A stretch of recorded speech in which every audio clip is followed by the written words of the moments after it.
Buenas a todos, bienvenidos de vuelta.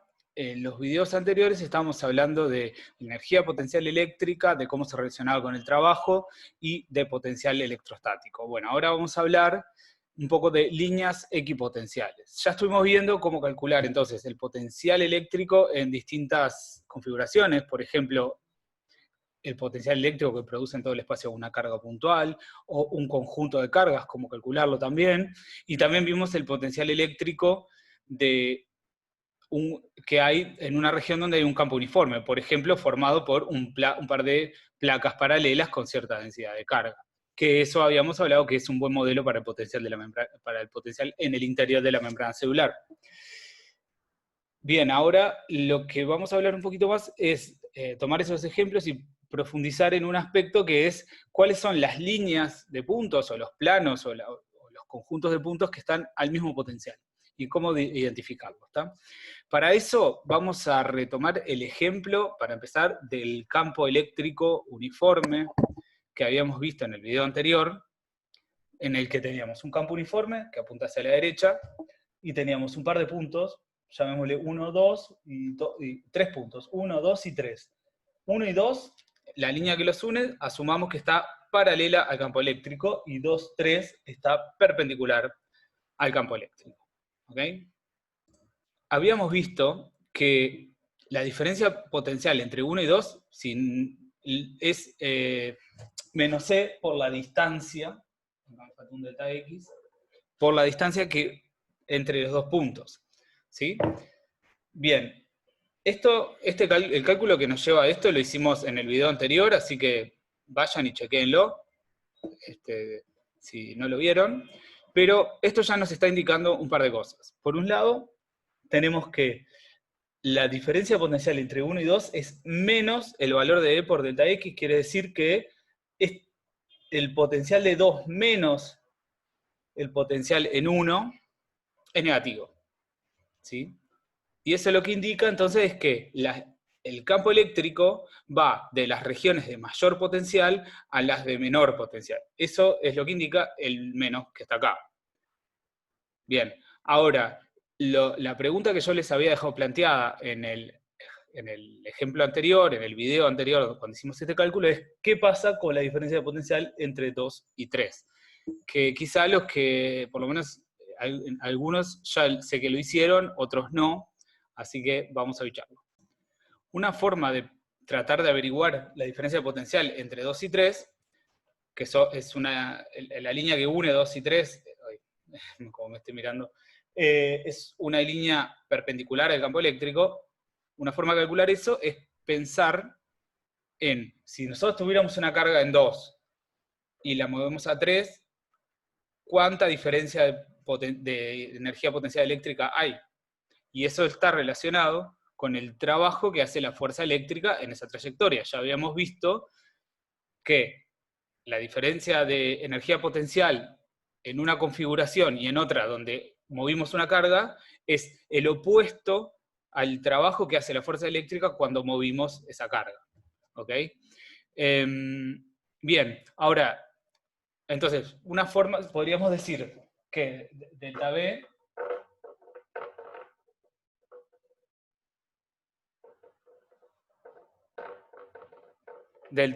la diferencia de potencial entre 2 y 3 sería la variación de energía potencial eléctrica por unidad de carga al mover una carga de 2 a 3. O sea, la variación de energía potencial eléctrica dividido la carga. ¿Cómo hacemos esto? Una forma, que es lo que hemos visto, es usar ese truquito, que es menos el trabajo de la fuerza eléctrica. Entonces calculemos el trabajo que hace la fuerza eléctrica al mover la carga de 2 a 3.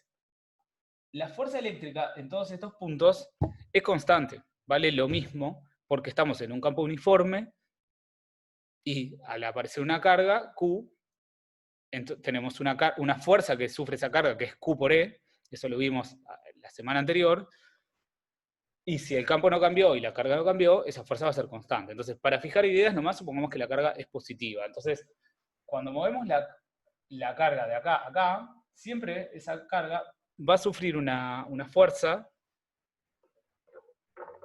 Fe que apunta hacia la derecha. siempre va, como la carga es positiva, va en la dirección del campo. Estamos eligiendo la positiva para fijar ideas nomás. Bien, ahora, la trayectoria es perpendicular a la fuerza eléctrica. Y si ustedes se acuerdan, habíamos visto, se acuerdan de, por lo menos de Física 1, habían visto que el trabajo que hace una fuerza constante, lo podíamos calcular como el producto escalar entre la fuerza y el vector, entre el vector fuerza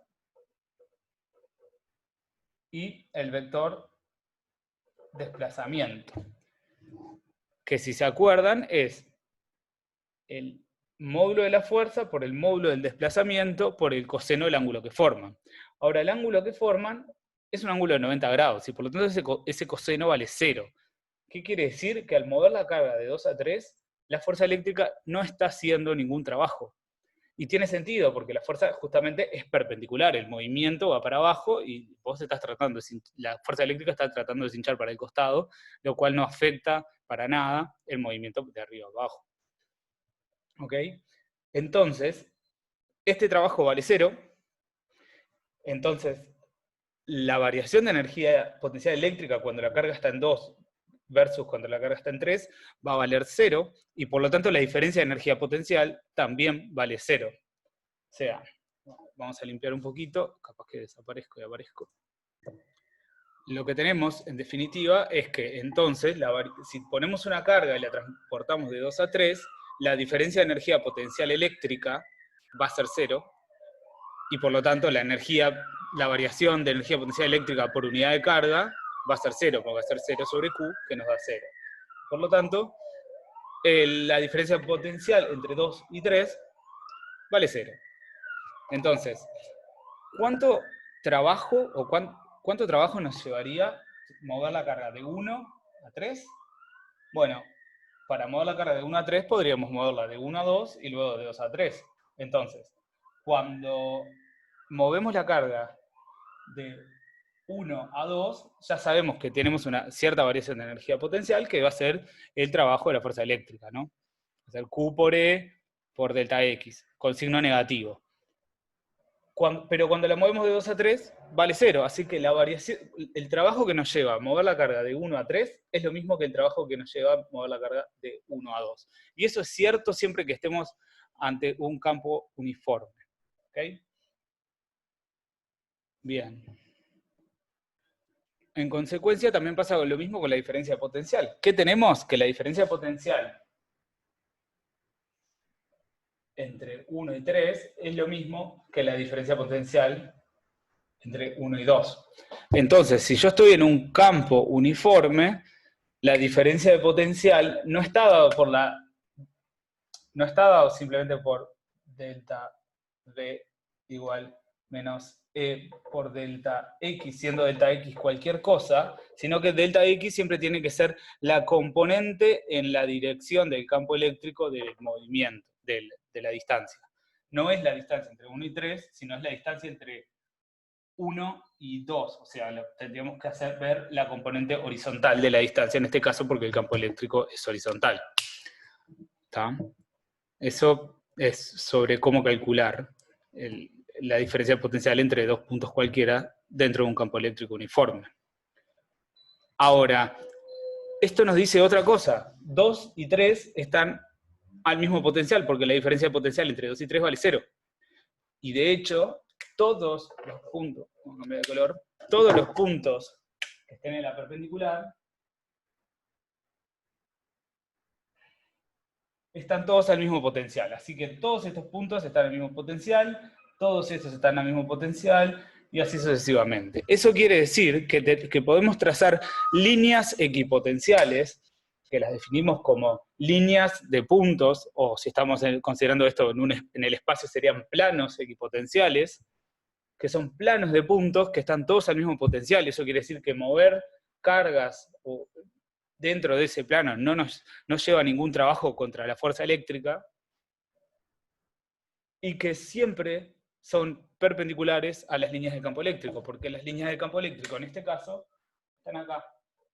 Las líneas de campo son así, porque el campo eléctrico es uniforme. Bueno, equidistantes tendríamos que escribirlo. Y las líneas equipotenciales las ponemos así.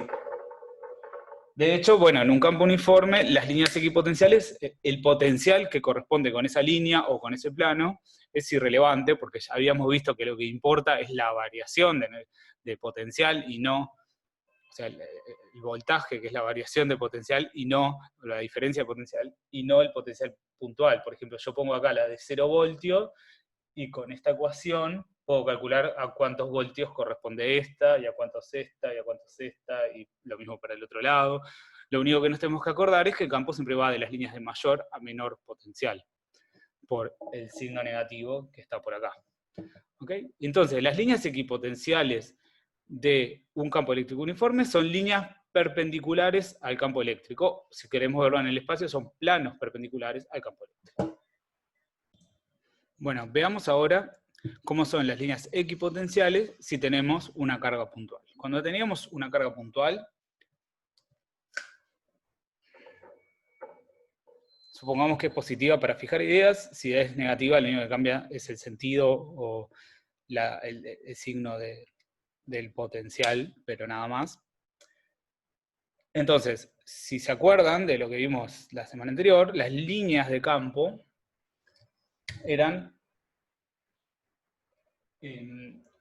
radiales, salientes,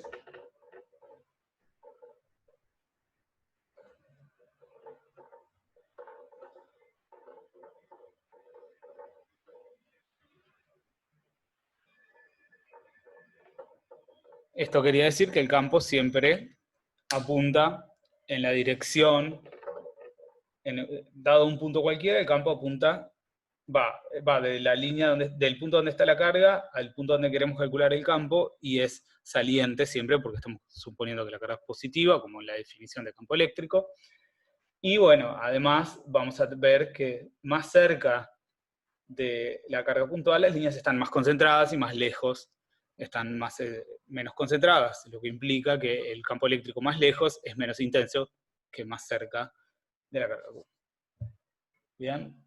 Entonces, siguiendo la misma idea que habíamos visto para el campo uniforme, de que las líneas equipotenciales eran perpendiculares, vamos a tener que las líneas equipotenciales en este caso van a ser círculos concéntricos, porque una circunferencia, bueno, que yo la dibujé re mal, pero es una circunferencia siempre es perpendicular a las líneas radiales que salen del centro de la circunferencia. Así que todas las líneas equipotenciales son circunferencias centradas en la carga que genera el campo.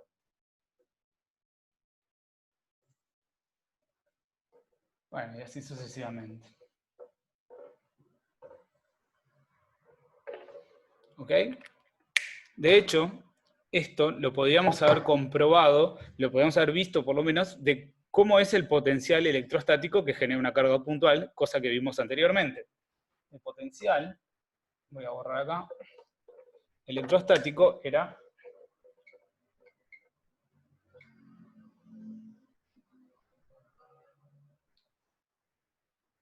K por Q sobre R, el potencial que generaba una carga puntual. ¿Eso qué quiere decir? Que el potencial depende de acá, de la constante que estamos utilizando siempre, 9 por 10 a la 9, newton metro cuadrado sobre coulomb al cuadrado, del valor de la carga y de su signo también, pero además, ¿cómo cambia cuando nos movemos a distintos puntos? Bueno, depende de R, que es la distancia de la carga al punto. O sea, ese potencial, por ejemplo, calculado acá, el R sería este valor. ¿Sí? Ahora, ¿qué quiere decir? Que todos los puntos que tengan el mismo valor de R, o sea, que la misma distancia a la carga Q, van a tener el mismo potencial. Y por lo tanto, todos los puntos que estén en una circunferencia centrada en la carga Q van a tener que estar al mismo potencial.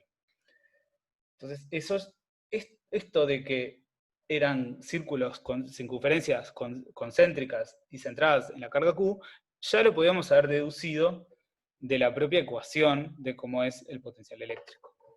¿Bien? Bueno, y por último nos queda ver el campo de un dipolo, por ejemplo. Bien, desaparecí y dibujé muy mal las líneas de campo de un dipolo. Esto ya lo vieron en la clase anterior. ¿Se acuerdan que tenía la característica de que las líneas de campo salen de las cargas positivas y entran en las negativas? luego tenían que las líneas, siempre tenían una línea que los unía, que era en la línea de campo correspondiente a la línea que une las dos cargas, tenías una que salía para acá y entraba la negativa, otra que salía, se iba al infinito y volvía por el otro lado, y luego tenían un montón de otras líneas ahí. Entonces ahora, con la idea de que las líneas equipotenciales son perpendiculares al campo eléctrico, lo primero que vemos es que tiene que haber una línea que atraviese acá, que sea en el eje, digamos, en la mediatriz entre las dos cargas. Porque acá todas las líneas de campo son horizontales en estos puntos, y por lo tanto la equipotencial va a ser vertical. Así que tenemos una que es así. ¿Bien? Ahora, para ver las siguientes, lo que podemos hacer es, primero, si nos acercamos mucho a la carga positiva, alejándolo de la negativa muchísimo, y bueno, y acá cerca lo que se va a ver es mucho el campo que genera la carga positiva, y casi que vamos a ignorar el de la negativa, porque estamos muy cerca. Así que muy cerca de acá, las equipotenciales tienen que parecerse a las equipotenciales que genera una carga sola, que es positiva. Así que van a ser algo así, unos círculos. Ahora, a medida que nos alejamos, esos círculos se van a ir deformando, siempre encargándose de moverse perpendiculares al campo eléctrico, a las líneas del campo eléctrico, y van a cerrarse, y así sucesivamente. Vamos a ver otra por acá, que va a ser algo así, se va a ir, y va a volver. Y lo mismo va a pasar acá, o sea, el dibujo va a ser simétrico respecto de las líneas, bueno, de la línea de esta divisoria. Así que vamos a tener otra acá, luego algo así. Bueno, en el medio podemos tener otra, por acá. Y bueno, estos ángulos, por más que no me hayan quedado, deberían ser siempre rectos. Capaz que les puedo mostrar un dibujo. Bueno, les encontré una figurita que muestra mucho mejor lo que yo hice horriblemente acá. Vieron, acá tenemos el dipolo, las líneas equipotenciales, perdón, las líneas de campo en rojo y las líneas equipotenciales en verde. Ahora, esto nos puede ayudar a, si miran el práctico 2, el ejercicio 10 es un ejercicio conceptual donde van a tener que dibujar líneas equipotenciales y líneas de campo para una situación muy similar a esta, así que con esto ya lo pueden hacer. Otra observación importante es que las líneas equipotenciales dan información que es bastante equivalente a las líneas de campo, porque dadas las líneas equipotenciales, uno podría trazar líneas que vayan siempre perpendiculares a las equipotenciales y recupera las líneas de campo. ¿Ok? En ese caso. Voy a dejar de compartir. Bien, por último, me gustaría mencionarles que otras superficies que son naturalmente equipotenciales son las superficies interiores a un conductor. ¿Ok? Bueno, ustedes ya de materiales conductores escucharon hablar, por ejemplo, algunos metales o algunas soluciones iónicas, que tienen la propiedad de que tienen muchos electrones muchos electrones libres que pueden circular fácilmente. Quiere decir que cuando uno somete el material a una diferencia de potencial, por pequeña que sea, las cargas se van a mover, o sea, va a producir fácilmente una corriente eléctrica, ¿sí? Y eso tiene ciertas propiedades. Por ejemplo, si uno tiene un material conductor y le coloca una carga ahí adentro, por ejemplo, coloca 2 electrones, esos electrones se van a hacer una fuerza repulsiva. Los electrones, como se van a poder mover libremente dentro del material, se van a repeler y se van a ir a la superficie. Entonces, cada vez que uno coloca adentro de un conductor una cierta carga, si el conductor lo consideramos como volumétrico, la carga se va para la superficie.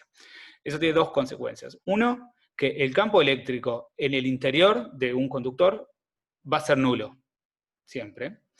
Y lo otro es que todo el conductor es una superficie equipotencial, o sea, o un volumen equipotencial. Todo el conductor siempre está al mismo potencial eléctrico, siempre y cuando no haya corrientes involucradas ni nada. ¿Ok? Entonces, si tenemos que hablar de superficies equipotenciales, tenemos que mencionar que en el interior del conductor el potencial vale lo mismo en todos los puntos. Así que es equipotencial.